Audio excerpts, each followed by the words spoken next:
Hey, welcome everyone. So glad you could join me today. It is June 20th, 2023. My name's Tom Coffee. This is the Coffee and Nuance Show. Remember, we're streaming live right now on YouTube and on Rumble, rumble.com/coffee and nuance/live. And today we're going to talk about something that's been spreading like avocado on toast. It's the infamous breakfast question. Let's dive right into it. Now, the breakfast question is a little mind game. It's taken the internet by storm a couple of months ago, but I'm a boomer, so I just heard about it. It goes something like this. How would you have felt if you hadn't eaten breakfast?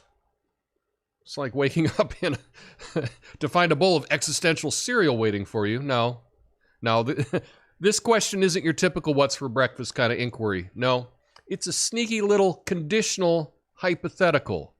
It's like asking someone, how would you feel if gravity suddenly stopped working? Well, I'd feel pretty damn weightless, that's for sure. But here's the kicker, folks. The breakfast question isn't really about breakfast. It's about your ability to grasp the concept of a hypothetical scenario. It's a test to see if you can handle the big what-ifs in life. Like, what if I never discovered Nutella? Now, let's set the record straight. The correct response to the breakfast question isn't about whether you had a stack of pancakes or a bowl of granola. It's about acknowledging the hypothetical nature of the question. It's about saying, I'd feel tired, or I'd feel hungry, or even I'd feel like I missed out on a crucial life decision. See, it's all about understanding the rules of the game, folks. It's when someone asks, what would you do if you won the lottery? You don't respond with, but I don't buy lottery tickets. That's totally missing the point. So here's the thing about the breakfast question. It didn't just pop out of thin air. It's part of a long tradition of internet bait questions that play with our minds and expose our vulnerabilities. So let's take a moment and appreciate the genius behind the breakfast question and its siblings like, do you know ligma, or what's the shape of Italy? In the end, the breakfast question, it's just a quirky piece of internet culture. It's a reminder that we can find humor in the most unexpected places, even in our morning routines. So the next time someone asks you about breakfast hypotheticals, don't scramble your brain. Just crack a smile, enjoy the ride. My name's Tom Coffee. This is the Coffee and Nuance Show, the best censored commentary and news show live right now. Flame on.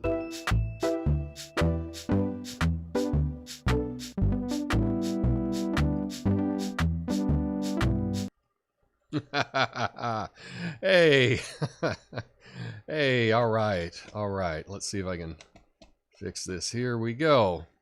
So we're talking about conditional hypotheticals. So the difference between a conditional hypothetical and just a regular old hypothetical is a conditional hypothetical adds a specific condition or requirement within the hypothetical scenario, which helps to further shape or limit the possibilities and considerations within the scenario. So I found this really fascinating. I think one thing that I know that I do is I don't expect other people to be dumb, okay? And apparently, if you're below a certain threshold in IQ, you just can't grasp these conditional hypothetical questions. And I know that that's an issue that I have a problem with.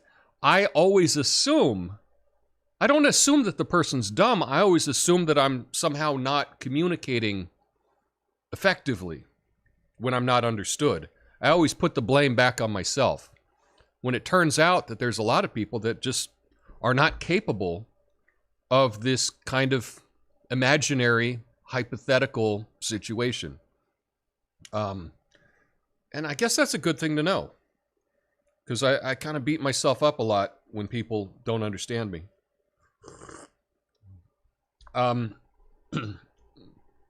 Now, this particular thing came up, it was from a 4chan post, and someone had said that they was doing some research at a prison And they would use this question, and a lot of times, many of the people that were in prison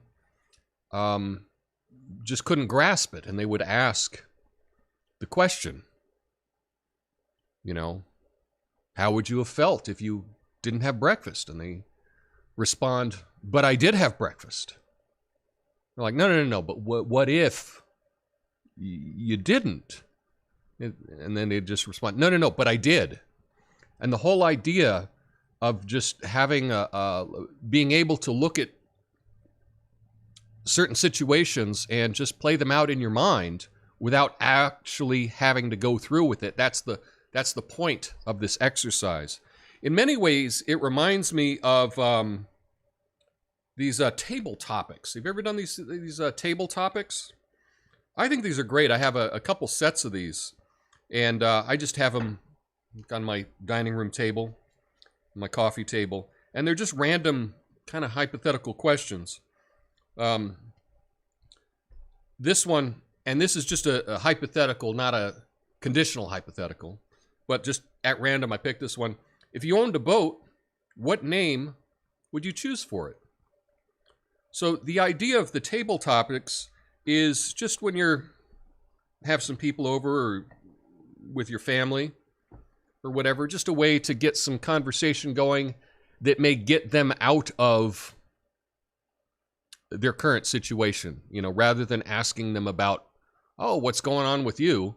You can ask these hypothetical questions, and sometimes that's really good because people need to get out of their current state, right? But that's it.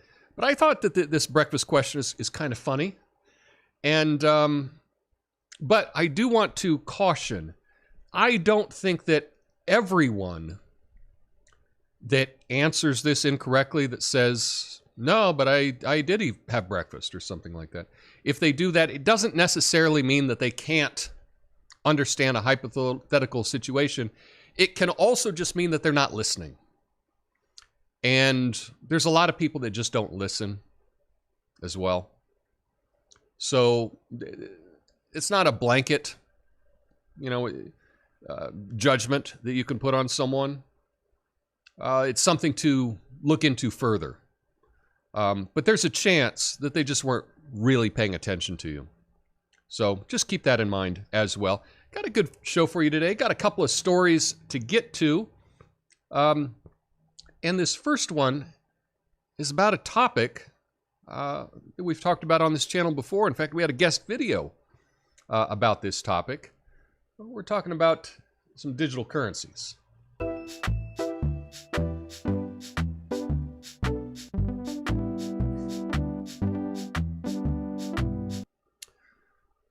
The IMF wants global digital currency platform. Trusting banks is like trusting a squirrel to guard your acorn stash. I'm sorry, IMF, but I've learned to be skeptical when it comes to trusting central banks. They want us to believe in their digital utopia, but I'm not buying it. I'd rather stick to good old physical cash or maybe some Bitcoin that I have control over, not you. So here's the story. The International Monetary Fund is developing a global platform for central bank digital currencies to facilitate cross-border transactions, according to IMF Managing Director Kristalina Georgieva. She stressed the importance of interconnected systems and to ensure efficient and fair transactions rather than fragmented national approaches. The IMF aims to establish a common regulatory framework for CBDCs to enable global interoperability and prevent a void that could be filled by cryptocurrencies. CBDCs controlled by central banks offer potential benefits, is what they're trying to sell us, such as financial inclusion, cheaper remittances. And she also emphasized the need for this to be backed by assets distinguishing them from speculative cryptocurrencies. See, what they're trying to do is come up, they're seeing all of the cryptocurrencies being used. People pulling their money out of the banking system, and they don't want that. They want a system that they control. And so they're going to do this for our own good. It's going to have, cheaper costs and things like that. But this all does come with giving up a lot of control. And what's interesting, what the International Monetary Fund is doing here, is they're trying to take control away from countries. They want countries to give up control of their own currency to them so that they can control it for our benefit.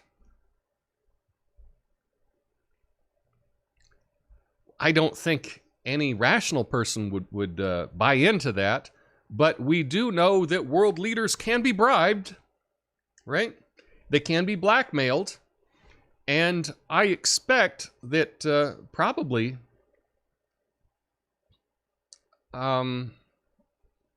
any world leader that would buy into this International Monetary Fund central bank digital currency BS, it's all right there in the Chiron, the IMF CBDC BS, they would have to be compromised to be able to go along with this, to agree to this. That's my take. I can't think of a single rational decision to give away the power of your country to an international group because they think they're going to lower the fees. So give us all the control. This is very dangerous, and I will say I will never support a politician that's in favor of this kind of thing. The IMF does a lot to control countries. One of the ways that they do this is, they create there's a conflict. Developing country is not doing well. The IMF swoops in, offers them lots of loans to fix their country. So they give them billions of dollars in loans that the country has to pay back. And while this developing country isn't able to pay it back, and they say, well, that's okay. You don't have to pay us back. You just need to do these things that we ask you to do.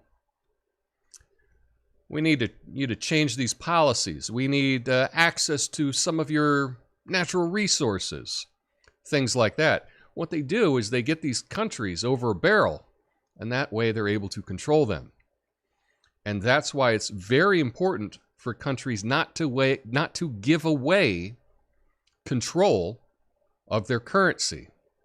And that's what the IMF does. They're pretty smooth talkers, and they come in and they're able to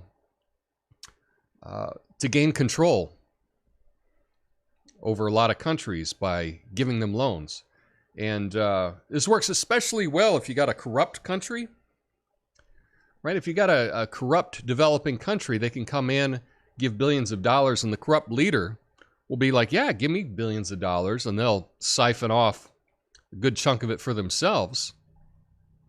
What do they care, right? But they really are selling out their country, and I just think the whole thing is awful. But perhaps there's another side to this. I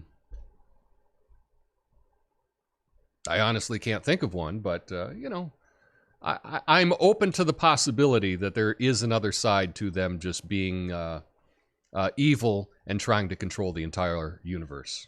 But that's just my take on it. Speaking of control, I want to get to a story happening right here in Oregon.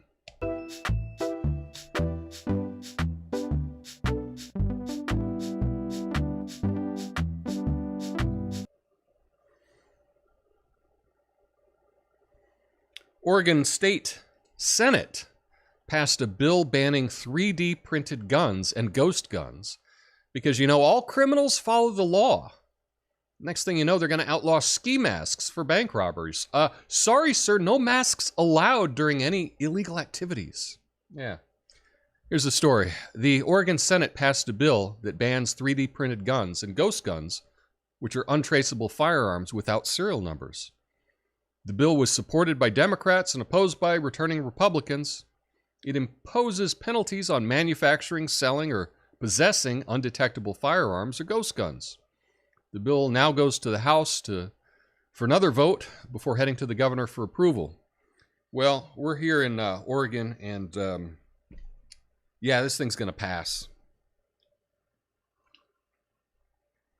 In Oregon, how many murders do you think are committed with a 3D printed gun? Are there any? Are there any? I did a quick little searching. I couldn't find any at all. None that there was news that I could find. I'm not sure, you know, when you read the Second Amendment, shall not be infringed. I didn't know that it was, you know, right to bear arms as long as it has a serial number and as long as it's manufactured by a company we approve of.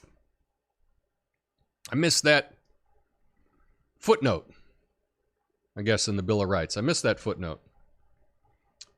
You know, these 3D printed guns, it's not like they're good.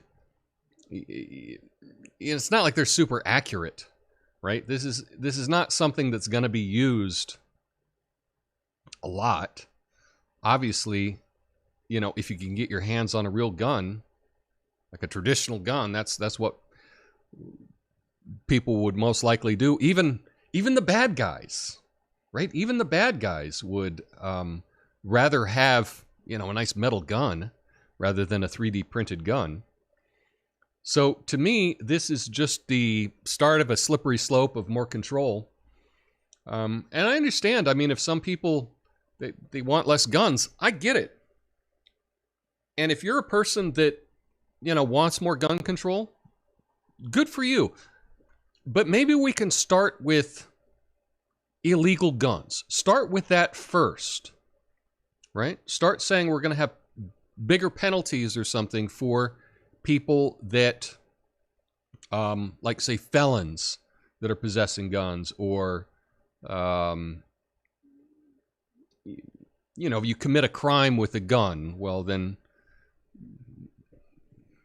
maybe we won't just let you loose on the street immediately, you know, if we got a left-wing DA. Maybe you commit a crime with a gun, there can be maybe a penalty, you know? I don't know. But, you know, I think the people that would be printing 3D guns, it's just kind of a, you know, an expression of freedom, you know, to do just to see if you can do it. That's part of what being an American is, right? Isn't it? You do something because you're free to do it. I have a 3D printer. Now, obviously, I can't say that, oh, there we go. I have a 3D printer, but obviously I'm not going to admit on camera that I would like to print 3D guns, because apparently that's going to be against the law. So I will certainly not do that. But now I really want to, you know. Now I really want to. I don't know. I don't know how I feel about this. I'm not really even a gun guy. I'm not a gun guy, but I don't like the idea that if you're gonna have guns, they can only be done by big corporations. Only big corporations are allowed to make guns. You're not allowed to make your own gun. I don't know. That doesn't sound very American to me. But what do I know? We're in Oregon. They're pushing everything. This is kind of I'm living in a state where there's a lot of testing that takes place. We test things here. We test some left-wing things here, see if they work, and then if they do work, then they roll it out wider. You know, we're testing the, hey, all drugs are legal here. That's not that's not working really well, and it's probably not going to be copied by a lot of states, because this state has really suffered from allowing every single drug to be decriminalized. But that's part of the fun of living in Oregon. Is you know, it's kind of, we're in a test state. This is where things get tested out. But now they're going to test taking away 3D printed guns. I don't know. I don't know. I'm still open to have my mind changed on this. So if you can change my mind, let me know in the comments. Speaking of comments, by the way, I will be going through all the comments on Rumble and on YouTube in the after show. If you like this show so far, do me a favor, hit the like button. That'd be awesome. Doesn't cost you a thing. And it makes me feel good. Don't you want Tom to feel good? I think you do. Anyway, got another story. Some more AI stuff happening right here in Portland.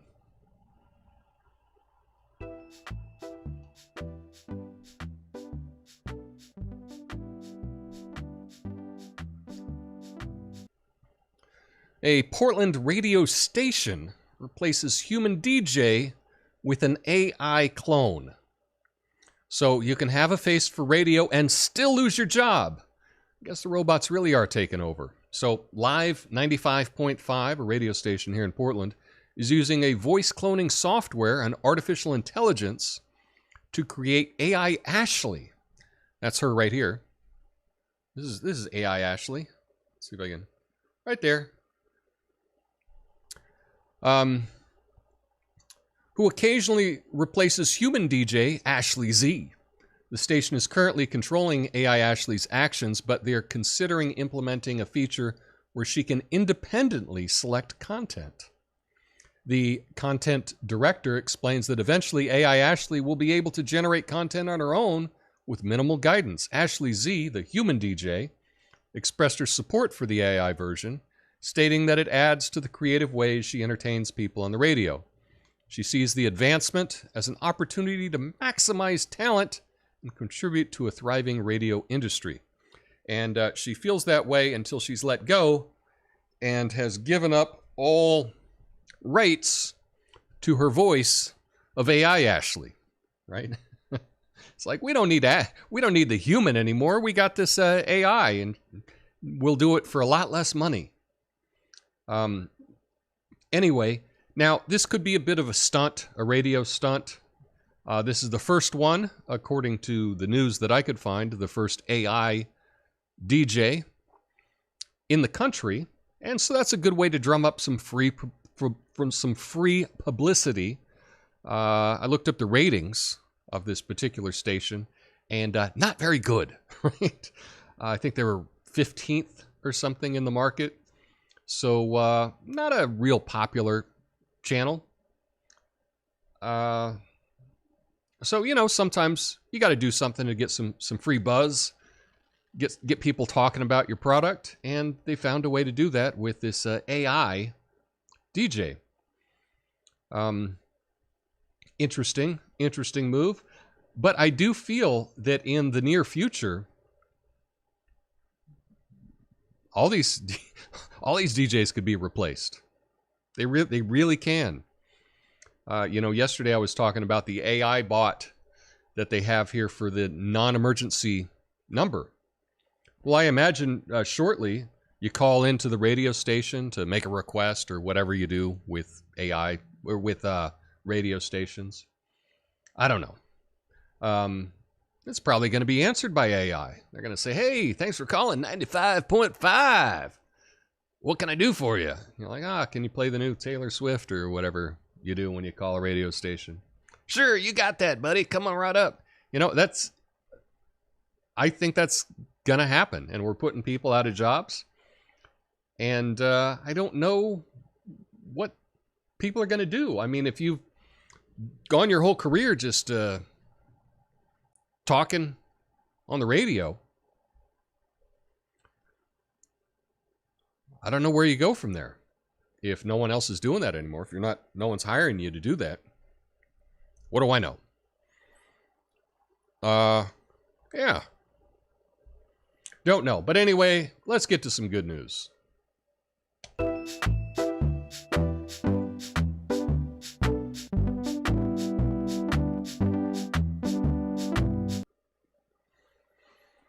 And we need good news. Again, all month I'm finding good news based here in the U.S. And did I make a mistake and this is not based in the U.S.? I think I just realized that. Yeah, I screwed up. That happens. Virgin Galactic, Richard Branson's space tourism company, has announced the dates of its in-flight space tours. And the prices are kind of high.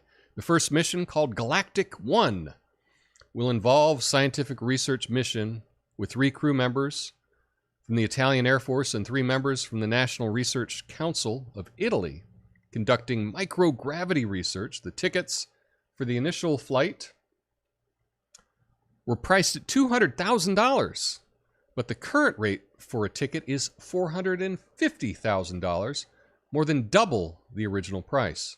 Despite the high cost, around 100 tickets have already been sold for future flights. Virgin Galactic plans to launch monthly trips with a capacity of 8 passengers per flight, and approximately 800 tickets have already been sold. Passengers will experience a flight of about 90 minutes, reaching an altitude of approximately 60 miles above Earth. So, yeah, I blew it. I blew it. I was going to do good news, American good news, and this is not... I mean, I guess it's available for Americans, but Richard Branson, not an American. What are you going to do? Anyway, here's a conditional hypothetical. If you were a multimillionaire, would you take this flight? Would you pay $450,000 for a 90-minute flight above the Earth? Would you do that? I really have no desire to do that at all. I don't know that I would do it if it were $1,000. I could afford a $1,000 ticket. I don't think I'd do it. It's just not something that's calling to me. But in the same way, I don't want to jump out of a plane and go skydiving. I have no desire for that.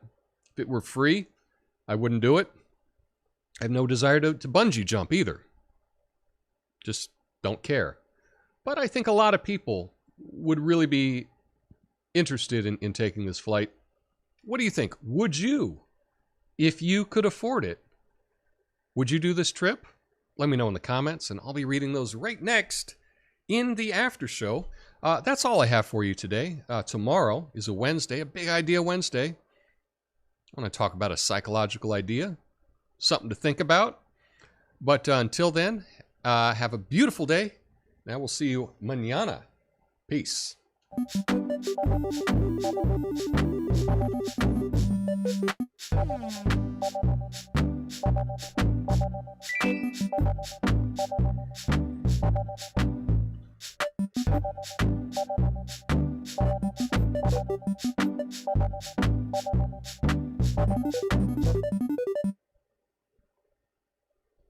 Here we are in the after show. Yes. Not a whole lot of people on Rumble today. What is up with that? Usually we've, the Rumble page is full of comments. So perhaps I had a different setting and it didn't reach as many people. I have to check into that. But Duggo's over there checking in. Hello, what's up, Duggo? Good to see you.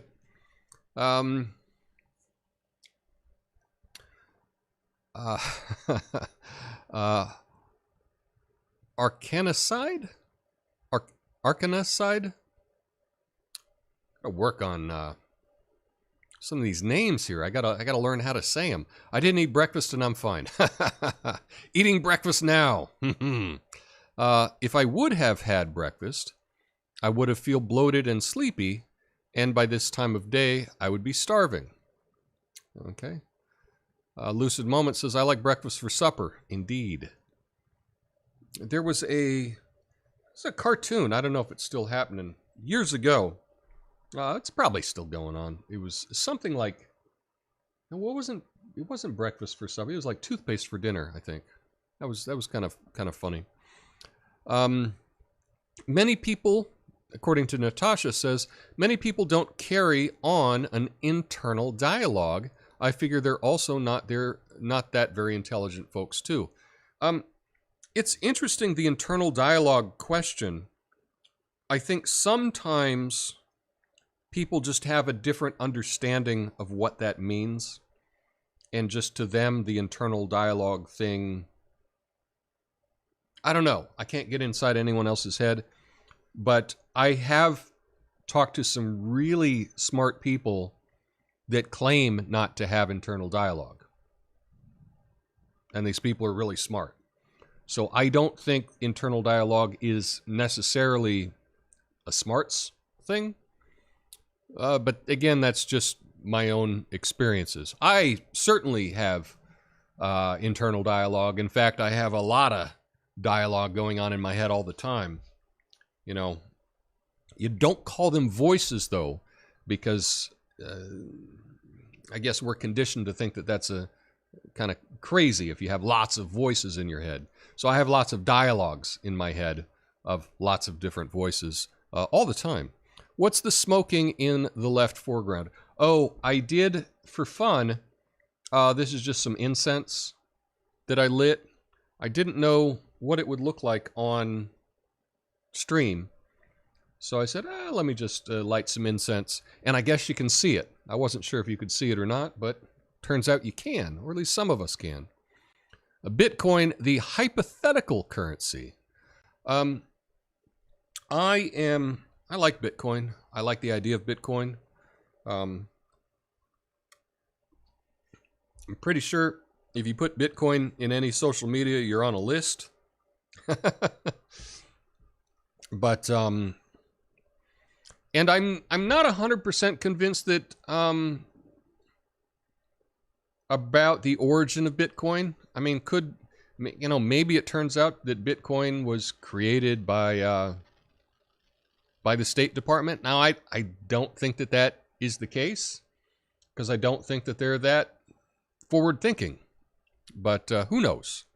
Who knows? I do support the ideas behind Bitcoin, though. It's the mark of the beast system. They're getting it ready. No one can buy or sell without it, but those who take it end up in the lake of fire. I mean, that's a bit hyperbolic there, but I go along with that sentiment. I caught an almost undetectable firearm at TSA checkpoint while on X-ray. This is Natasha speaking here. If it had not been loaded, I probably wouldn't have seen it. Belonged to a surgeon in scrubs about to go on vacation. Yeah. Now, yes, I would agree that if you're not allowed to take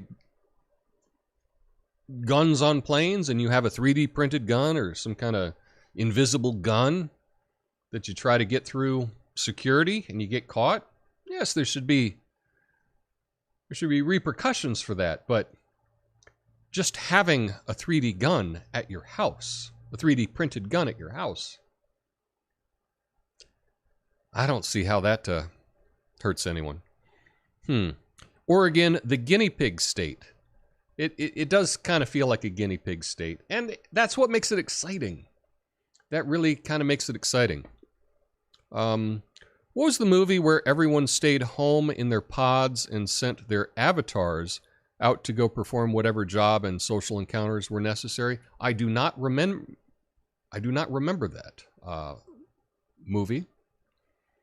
Not super into sci-fi myself. I think I have enough imagination in my head that I get frustrated with other people's imagination. I don't know. Tom, what have you made with your 3D printer? Not enough. I haven't made enough. Now, one thing that I did do was actually making the 3D printer. That was kind of fun. So I bought all the parts separately. You know, I just bought the parts and put them together and, flashed the memory and whatnot to create the 3D printer. So that was kind of fun, was making the whole thing. Actually printing the 3D stuff, I should probably use it more. I haven't used it in quite a while. But maybe that's it. I'll make something for the show. Maybe I could make a little little tiki mask or something. We'll see. Lucid Moment says, no, I wouldn't go to space. Natasha says, 60 miles above Earth is hardly galactic. How disappointing. Well, I think, I don't know. I've never been that high up. It might be, really cool. I think you get up that high, you can see the curvature of the Earth. You feel like you're in outer space a little bit. Let's see. AI has been answering phones for years. I don't know. I know there's been systems that have been answering phones, where you, press this to, get this and press this, enter this. I don't know necessarily that's been AI, but I think more of it's happening. Jumping out of planes is kind of fun. You should at least try it once. Although do it tandem, you have to be under weight limit, which depends on the size of the professional. Nope. Don't want to do it. I am not interested in that at all. Like, I have no desire to do that. I have been up in a hot air balloon. Living in New Mexico, it's Albuquerque has the World Hot Air Balloon Fiesta every year. And if you live in Albuquerque, you end up knowing a number of people that own balloons. And so you can go up in balloons. That's really awesome. I enjoyed that. Nice and slow. Nice and slow. That's what I like. Not this fast rush of, diving out of a plane. Yikes. Gullible Skeptic, 14 solo jumps. Well, good for you. And that's the thing, is we're all different. So, you get your thrills that way. I don't know. For me, it's just not desirable, like there's things I'll try, but in many ways, here's an example, right?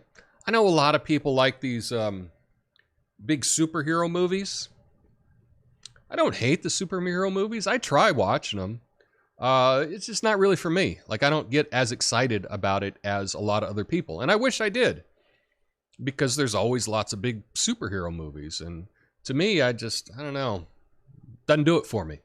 And I think in the same way, I guess it'd be a rush jumping out of a plane. I've gone on, big roller coasters and stuff, which are kind of fun. But I don't know, it just doesn't sound appealing. Tom, make a tiki-style container to be your all-right jar. Well, there we go. That's the idea. I will make some kind of all-right thing with my 3D printer. Maybe I can do that by next week. We'll see. I actually ought to bring it out here to my big room, because right now it's sitting on a dresser, just collecting dust. Tom, my dad wouldn't do a tandem either. You remind me of him so much.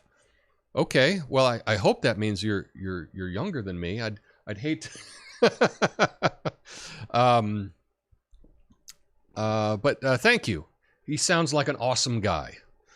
I'm not jumping out of a plane. I'll pass. So I'm with Lucid Moments on this one. We're not jumping. Don't do adventure sports anymore. Too many close calls and age, says Gullible Skeptics. I'm with you there. Natasha says, my last 2 jumps, I started spinning and couldn't stop. Yikes. Yikes. Scary. Anyway, thanks for joining me in the after show, y'all. I appreciate it, and I will be back tomorrow. It's a big idea. Wednesday.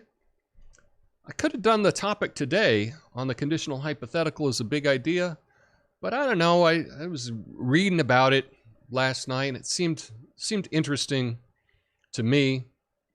So that's basically kind of how I come up with stuff. If I find it interesting, maybe you'll find it interesting too. That's just kind of how I roll. And yeah, tomorrow we'll see what I found interesting. Anyway, y'all have a beautiful day. I will work on that all right jar, and we'll see you then. OXOO. Thanks for checking in at the very end. All right, we'll see you tomorrow. Peace.